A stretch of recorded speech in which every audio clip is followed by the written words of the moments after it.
Good morning student.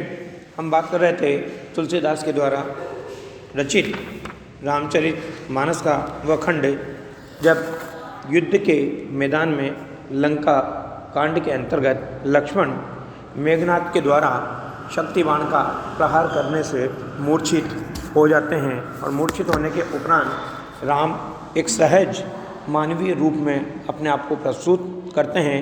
एक साधारण मनुष्य की तरह विलाप करते हुए दिखाई देते हैं, मानो लक्ष्मण का वियोग उनके लिए असहनीय हो। अब बात करते हैं आगे। अब अपलोक शोक सुत तोरा, सही ही निठुर कठोर उर्मोरा, निज जननी के एक कुमारा, तात तासु तुम प्राण अधारा, सौंपे से मोही तुम ही गई पानी, सब विधि सुखद परम हित जानी, उतरु काह देहं ते जाई, उठ किन मोहि सिखावो भाई, बहुविधि सोचत सोच विमोचन, श्रवत सलिल राजीव दल लोचन, उमा एक अखंड रघुराई, नरगति भगत कृपाल दिखाई, प्रभु प्रलाप सुनि कान, विकल भय वानर निकर, आए गए हनुमान, जिमि करुणामय वीर रस। यहाँ पर देखिए, सबसे पहले मैं आपको इसके मीनिंग समझा दूँ। अपलोकु अर्थात अपयश, शोकु दुख, तोरा यानी तेरा, निठुर यानी कठोर, निष्ठुर या निर्दय, उर यानी हृदय, मोरा यानी मेरा, जननी माँ, कुमारा पुत्र, तासु उसके लिए, प्राण आधारा प्राणों के आधार, सौंपे सी यानी सौंपा था, गही यानी पकड़कर, पानी यानी हाथ, सब विधि हर तरह से, सब विधि हर तरह से, सुखद यानी सुख देने वाला, परम हित यानी सच्चा हितैषी, उतरु यानी उत्तर जवाब, काह क्या, तेही वहाँ, जाई जाकर, किन क्यों नहीं, बहुविधि अनेक प्रकार से, सोच विमोचन शोक से मुक्ति देने वाले राम, श्रवत यानी बहता है, सलिल यानी जल अर्थात आंसू, राजीव दल लोचन, राजीव यानी कमल के समान खिले हुए, लोचन यानी नेत्र, कमल के समान खिले हुए नेत्र, उमा यानी पार्वती, एक यानी अद्वितीय, अखंड यानी वियोग से रहित, रघुराई अर्थात रघुकुल के राजा राम, गति यानी दशा और कृपाल यानी कृपालु। अब हम बात करते हैं इस पद के बारे में कि कह रहे हैं अब अपलोक शोक सुत तोरा, सही निठुर कठोर उर्मोरा। राम कह रहे हैं लक्ष्मण को संबोधित करते हुए कि अब तो है लक्ष्मण, अब लोग सुत यानी पुत्र, अब यहाँ पर पुत्र के समान मान रहे हैं उसको कि अब तो है पुत्र लक्ष्मण, मेरा यह निष्ठुर और कठोर हृदय, निठुर कठोर उर्मोरा, कि मेरा ये जो निष्ठुर और कठोर हृदय है ये नारी खोने का अपयश और तुम्हारा शोक दोनों को ही सहन करेगा। कौन कौन सा? एक तो पत्नी चली गई और पत्नी के कारण कौन चला गया? भाई चला गया। तो क्या कहा?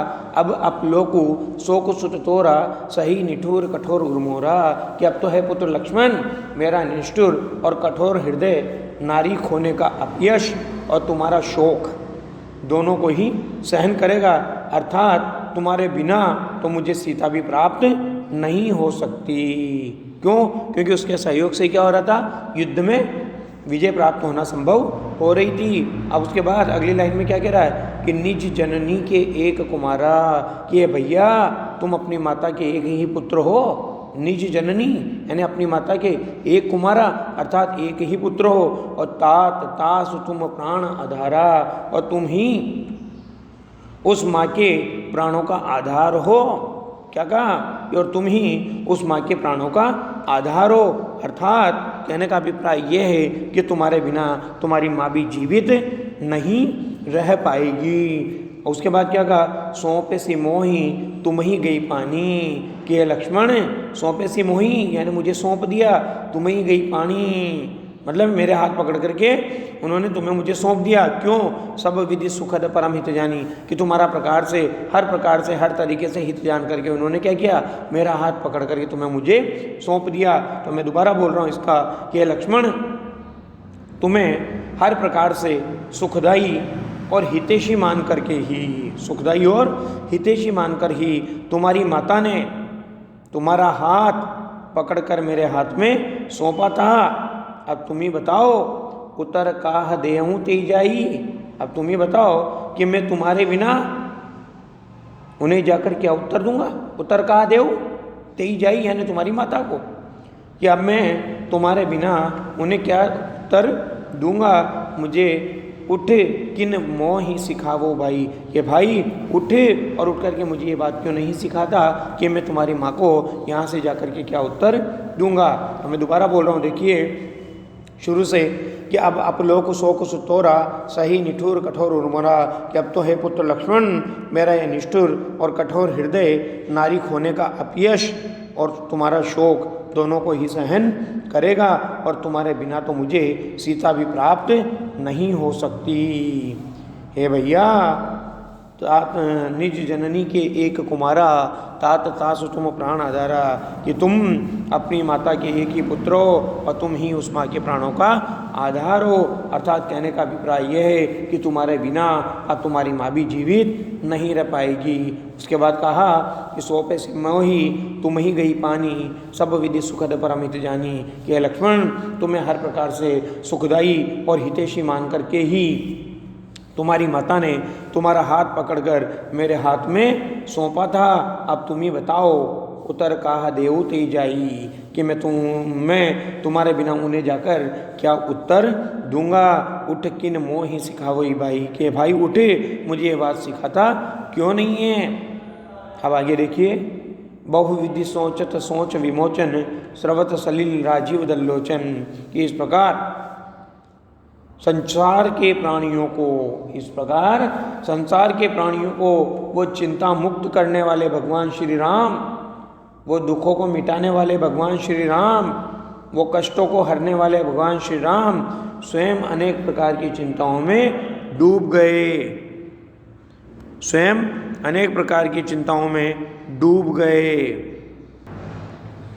इस प्रकार संसार के प्राणियों को चिंता मुक्त करने वाले, कष्टों को हरने वाले, दुखों को मिटाने वाले भगवान बहुविधि सोचत सोच विमोचन, बहुविधि यानी अनेक प्रकार से सोच विचार में पड़ गए या चिंताओं में डूब गए। और क्या होने लगा, श्रवत यानी बहने लगा, सलील यानी आंसू, राजीव दल्लोचन और उनके कमल जैसे विशाल नयनों से आंसुओं का प्रवाह होने लगा। अर्थात उनके कमल के जैसे विशाल नयनों जो सुंदर हैं उनसे आंसुओं का बहाव होने लगा, आंसू बहने लगे या आंसुओं का प्रवाह होने लगा। तब ये कथा जो पार्वती को सुना रहे थे भगवान शिव, उन्होंने क्या कहा, देखिए, उमा एक अखंड रघुराई नरगति भगत कृपाल दिखाई। तब कथावाचक शिव जी ने पार्वती को कहा और कहा कि देखो वे राम जो स्वयं क्या हैं, हे उमा देखो जो राम स्वयं क्या है, एक अखंड रघुराई जो स्वयं संपूर्ण हैं, अखंड हैं, अद्वितीय हैं और रघुकुल के राजा हैं। क्या कहा, स्वयं संपूर्ण हैं, अखंड हैं, अद्वितीय हैं और रघुकुल के राजा हैं। नरगति भगत कृपाल दिखाई, वो अपने भक्तों को क्या कर रहे हैं, कृपा पूर्वक नरगति यानी नर लीला दिखा रहे हैं, यानी मनुष्य के समान लीला दिखा रहे हैं। क्या कहा कि उस तब कथावाचक शिव जी ने पार्वती को कहा कि देखो वे राम जो स्वयं संपूर्ण हैं, अखंड हैं, अद्वितीय हैं और रघुराई अर्थात रघुकुल के राजा हैं, वो अपने भक्तों क्या कर रहे हैं, कृपा पूर्वक नर लीला यानी मनुष्यों की लीला दिखा रहे हैं। वे जानबूझकर सामान्य मनुष्य जैसा आचरण कर रहे हैं। अब आगे की स्थिति का चित्रण करते हुए कहा है कि प्रभु प्रलाप सुनी, प्रभु प्रलाप सुनी यानी प्रभु का ये प्रलाप सुन करके, प्रभु का ये रोना सुन करके, विकल भय वानर निकर, कि वानरों का समूह क्या हो गया, दुख से व्याकुल हो उठा। प्रभु प्रलाप सुनी कान, विकल भय वानर निकर, कि प्रभु का विलाप सुनकर वानरों का समूह दुख से व्याकुल हो उठा। आई गए वो हनुमान जिमि करुणामा वीर रस। तभी क्या हुआ, हनुमान जी इस तरह से प्रकट हो गए जैसे करुण रस में अचानक वीर रस का संचार हो गया हो या वीर रस प्रकट हो गया हो। आशय यह है कि हनुमान के आने से वो शोक का वातावरण वीरता से ओतप्रोत हो गया। यहाँ पर देखिए, अब विशेष रूप से इस पद में जो प्रकट करना चाहते हैं वो मैं आपको समझा देता हूँ कि लक्ष्मण के मूर्छित होने पर राम विलाप करने लगे। वे सोचने लगे कि वह अयोध्या जाकर पत्नी के हरण के कारण तो अपयश सहन करेंगे और भाई के मरण के कारण का भी शोक सहन करना पड़ेगा। उनसे लक्ष्मण की माता का दुख देखा नहीं जाएगा, ये कहकर करके वह आंसू बहाने लगे। राम लक्ष्मण की माता के दुख की कल्पना से ही बेचैन हो उठे। सोचने लगे कि उनका यही एक प्राण प्रिय पुत्र था, इसके न रहने से उसकी क्या दुर्दशा होगी, वे कैसे उस दुखिया माँ को ढाढ़स बंधाएंगे। तब विलाप करते करते राम के विशाल नेत्रों से आंसुओं की धारा बहने लगती है। वे कभी कभी लक्ष्मण को संबोधित करके विलाप करते हैं तो कभी उसकी माता का संवाद करने लगते हैं। वे पूर्णतया शोक से पीड़ित होकर विचलित होते हुए दिखाई देते हैं। और भगवान शंकर इस कथा के वाचक हैं जो पार्वती को इस कथा को सुना रहे हैं। उन्होंने अपनी पत्नी उमा अर्थात पार्वती को संबोधित करते हुए कहा कि देखो, कृपालु भगवान राम के रूप में कैसे नरलीला कर रहे हैं। राम के मर्म स्पर्शी इस विलाप को सुनकर के वानरों का समूह भी शोक से व्याकुल हो उठता है और शोक और करुणा की धारा के मध्य हनुमान इस प्रकार से प्रकट हो जाते हैं जैसे करुण रस में अचानक से वीर रस प्रकट हो गया हो। ये जो आपको बताया कि उठ किन मोहि सिखावो भाई, ये वाक्य रामचंद्र ने मूर्छित लक्ष्मण से कहा था, क्योंकि लक्ष्मण तो मूर्छित था और राम शोक के कारण का विलाप कर रहे थे। वे समझ ही नहीं पा रहे थे कि लक्ष्मण की माता को जाकर क्या जवाब देंगे। राम अपने छोटे भाई लक्ष्मण से अगाध प्रेम करते हैं। वे उसे मूर्छित देखकर भाव विह्वल हो उठते हैं। वे उसके सामने अपनी पत्नी सीता के अपहरण के दुख को भी छोटा मानते हैं। इस प्रकार वे सच्चे भ्रातृ प्रेम का परिचय देते हुए यहाँ पर दिखाई देते हैं। यहाँ पर देखिए, वही अवधि भाषा है और अनुप्रास अलंकार है। इस प्रकार से देखिए, राम की एक सहज मानवीय स्थिति का चित्रण यहाँ पर कवि के द्वारा प्रस्तुत किया गया है। और यहाँ पर रसों का परिचय भी आपको प्रदान किया गया, करुण रस और वीर रस। करुण रस में क्या होता है, शोक की अवस्था का चित्रण होता है और वीर रस में क्या होता है, उत्साह का चित्रण होता है। क्योंकि ये बात क्यों कही गई, क्योंकि मरते हुए लक्ष्मण के सामने जो जीवनदायिनी संजीवनी बूटी लेकर के हनुमान प्रकट हुए थे, वो ऐसा ही था जैसे करुण रस में वीर रस का आगमन। बाकी बाद में आगे की क्लास में। धन्यवाद।